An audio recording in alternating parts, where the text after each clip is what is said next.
Assalamualaikum warahmatullahi wabarakatuh. Good morning, everyone. So this is our sixth meeting because last 2 weeks, if I'm not mistaken, we had like a holiday, yeah.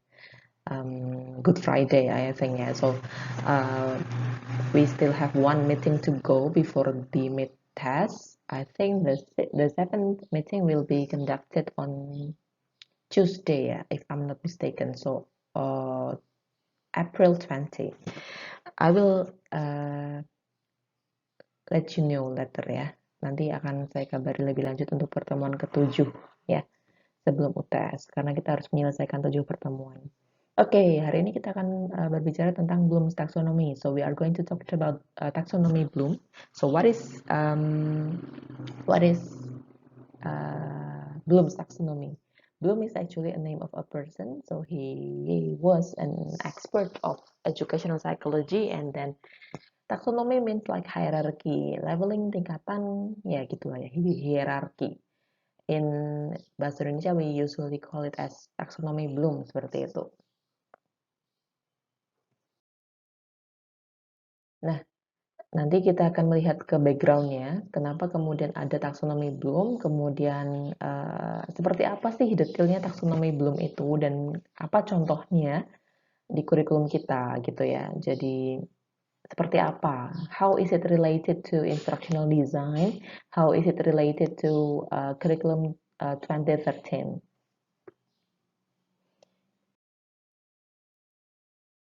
Ya, kita ke background dulu. So in 1950s, during the American Psychological Association's conference, Blooms and his colleagues stated that the test items in the learning evaluations at school mostly assessing their students to memorize or remember the materials. Jadi kegelisahan kenapa kemudian Blooms menciptakan, menemukan, membuat taksonominya kayak gitu ya, membuat hierarki tentang order thinking kayak gitu.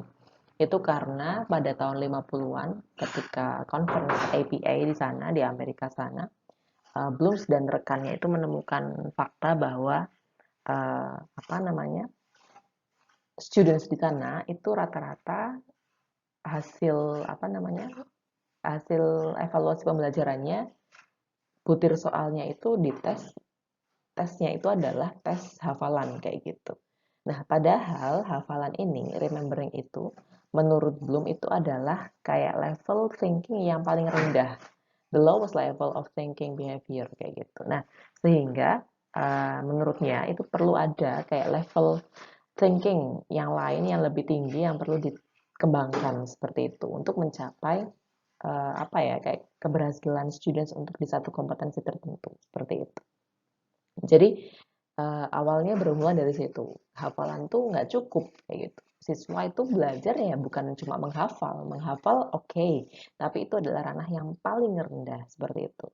Harus ada yang lebih tinggi lagi untuk meningkatkan critical thinking-nya siswa. Sampai sini dulu ya.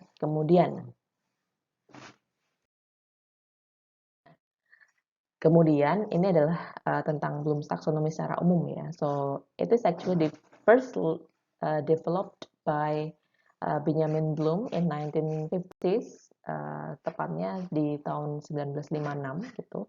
Kemudian ada 3 ranah, ada 3 domain yang belum buat seperti itu ya. Taksonominya itu mengklasifikasikan learning objective ke 3 domain. Yang pertama kognitif, kemudian yang kedua afektif, yang ketiga adalah psikomotor. Tapi yang kita akan bahas saat ini hanyalah yang kognitif saja. Karena nanti hubungannya dengan membuat lesson plan, hubungannya membuat RPP, kita hanya fokus di ranah kognitif. Jadi kita fokusnya di kognitif. Kognitif itu adalah berpikir, bagaimana siswa kemudian kita ajak berpikir kritis seperti itu. Nah, apa hubungannya Bloom's taxonomy dengan kurikulum? Apa hubungannya Bloom's taxonomy dengan instructional design? Hubungannya adalah di sini. So, dia membantu teachers untuk mendevelop atau untuk membuat learning objectives, membuat tujuan pembelajaran seperti itu. Jadi nanti ketika kita membuat tujuan pembelajaran, kita merefer atau merujuk ke Bloom's taxonomy. Nah, Ini tahun 50 gitu ya. Tapi kemudian pada tahun 2001, a group of psychologists, curriculum theories, and instructional researchers, and testing and assessment specialists published a revised versions of Bloom's taxonomy. Jadi tahun 2001, Bloom's taxonomy ini direvisi seperti itu. Setelah ini akan saya perlihatkan revisinya ya, versi lama dan versi terbarunya. Oke, so ini dia versi lama dan versi terbarunya. Ini versi awal ya, so the earlier, sorry, agak belibet. The earlier versions of Bloom's taxonomy in 1956 and the newest versions of Bloom's taxonomy, the revisited atau the revised version of Bloom's taxonomy.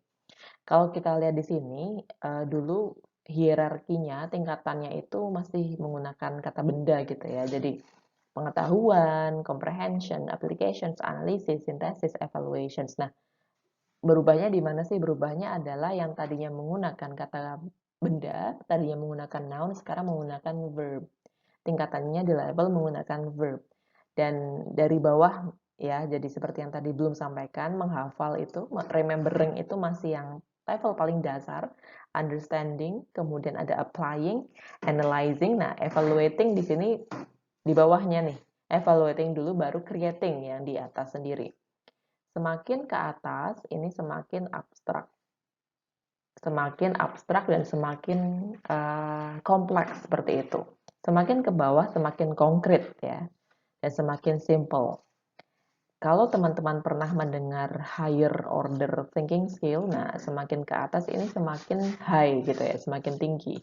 So, HOTS ini adalah higher order thinking skill. Nah, semakin ke atas levelingnya, maka semakin apa ya, critical thinking siswa itu semakin dilatih seperti itu. Nah, ya ini tadi ya yang saya sampaikan. Ini bedanya cuma apa ya namanya? Ini level yang kognitif ya. Jadi kita fokusnya ke yang kognitif saja. Cognitive. Oh, it's a bit difficult to write using this. Ya, kognitif itu kan berarti level berpikir siswa ya. Nah, ini yang paling rendah tadi yang seperti saya bilang, lower order thinking skills itu diawali dengan remembering, kemudian understanding, applying, analyzing, evaluating, creating. Nah, di sini nanti ketika ini ada kata kerjanya ya. Jadi nanti kita mengenal ini kan levelnya, remember, understand ini kan levelnya.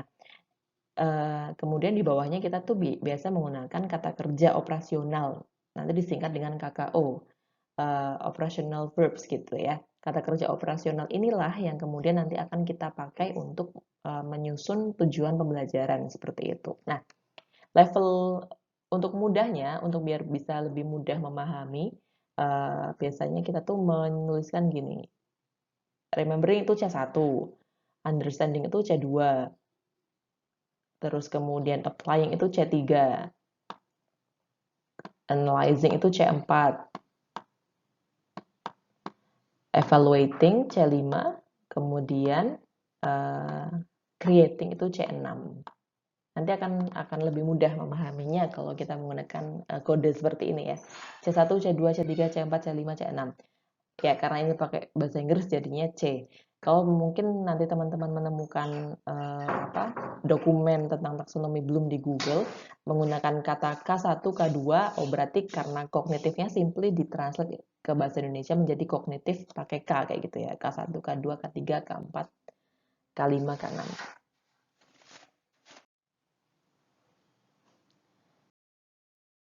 Nah, kenapa kok kemudian diubah menggunakan verb? Karena biar lebih mudah membantu si guru itu untuk membuat learning objective atau membuat tujuan pembelajaran. Karena tujuan pembelajaran itu diawali dari verb, diawali dari kata kerja, dan diikuti dengan objek. Objeknya ini adalah ya noun ya. Ini kan apa sih ini grammar banget ya. Nah, verbnya itu biasanya ya tadi yang di bawahnya remembering kata kerja operasional tadi ya, verb operational verbs gitu ya. Kemudian objeknya ini adalah merefer kepada knowledge yang students itu are expected to acquire atau to construct. Nanti kita akan melihat lebih langsung. Nah, kalau dalam bahasa Indonesia, karena nanti teman-teman juga akan menyusun RPP-nya itu kan dalam bahasa Indonesia ya. So you will later develop the lesson plan in bahasa Indonesia. So I provide the operational verbs in bahasa Indonesia. The kata kerja operasionalnya kita menyebutnya KKO. Jadi nanti teman-teman jangan bingung ya kalau dengar kata KKO. KKO itu adalah kata kerja operasional. Kalau apa namanya singkatannya gitu ya. Ini harus tahu.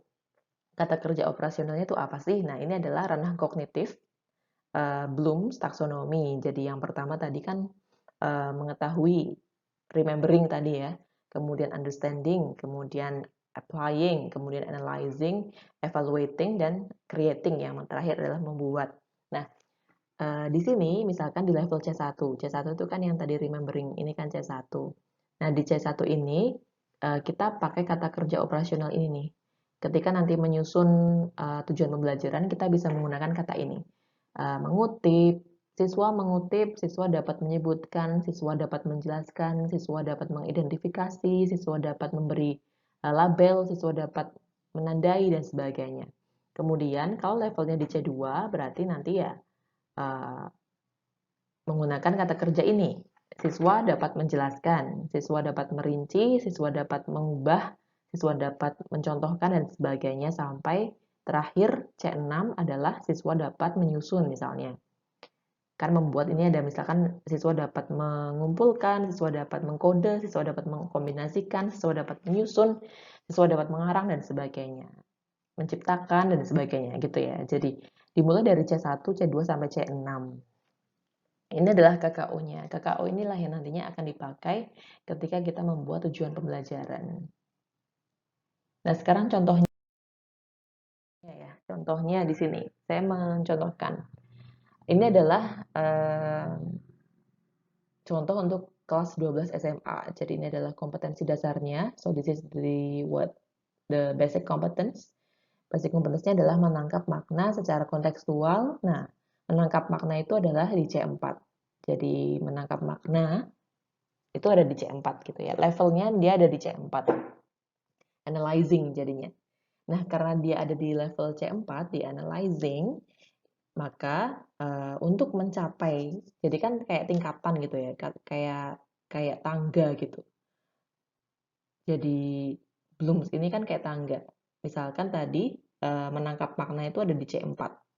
C4 itu ada di sini misalnya. C4.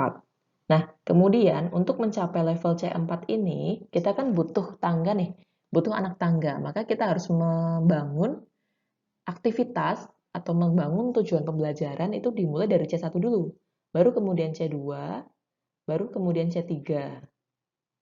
Baru bisa ke C4, kayak gitu. Jadi nggak bisa kemudian kita membuat tujuan pembelajaran itu langsung C4. Nggak bisa. Makanya kemudian kompetensi dasar yang ada di dokumen kurikulum itu perlu di breakdown atau perlu diuraikan lagi, diterjemahkan lagi oleh guru. Nah, yang bikin ini siapa yang bikin tujuan pembelajaran? Ya jelas guru kayak gitu. Makanya kemudian kompetensi dasar itu masih sangat umum sehingga yang lebih spesifiknya lagi itu adalah bernama tujuan pembelajaran seperti itu. Nah, di sini, maka karena tadi saya bilang kompetensi dasarnya ada di C4, di sini ya, C4, maka kita butuh tangga untuk naik. Butuh C1 dulu, kemudian C2, C3, baru ke C4. Nah, C1 kita menggunakan kata mengidentifikasi ya, nanti bisa sih menggunakan yang lain. Nah, mengidentifikasi ini adalah KKO-nya. So, ini adalah kata kerja operasional. Menjelaskan adalah kata kerja operasional di tingkat kedua atau di tingkat understanding. Kemudian mengklasifikasikan adalah KKO yang saya pilih untuk level ketiga. Baru ke level 4, saya menggunakan kata menelaah. Menelaah kayak gitu ya. Menangkap makna itu kan memahami secara mendalam kayak gitu kan ya, secara kontekstual. Maka menelaah teks ini adalah menjadi tujuan pembelajaran yang terakhir kayak gitu. Jadi yang di di highlight hijau ini adalah kata kerja operasionalnya. Seperti itu. Kemudian yang di highlight di highlight biru ini adalah knowledge-nya. Jadi objeknya tadi ya, noun-nya. Apa yang akan dipelajari sama siswa gitu kan. Jadi mereka akan melaksanakan apa nih? Aktivitasnya apa? Oh, mereka akan mengidentifikasi. Mengidentifikasi apa? Oh, fungsi sosial. Menjelaskan apa? Menjelaskan unsur kebahasaan. Mengklasifikasikan apa? Oh, mengklasifikasikan struktur teks. Menelaah apa? Oh, menelaah teks prosedur seperti itu. Sampai di sini dulu. Saya masih punya contoh yang lain-lain, tapi nanti akan saya lanjutkan di Zoom ya. Ini teman-teman dengarkan dulu dan simak dulu. Nanti tanya jawab dan contoh yang berikutnya akan saya lanjutkan di Zoom. Thank you so much.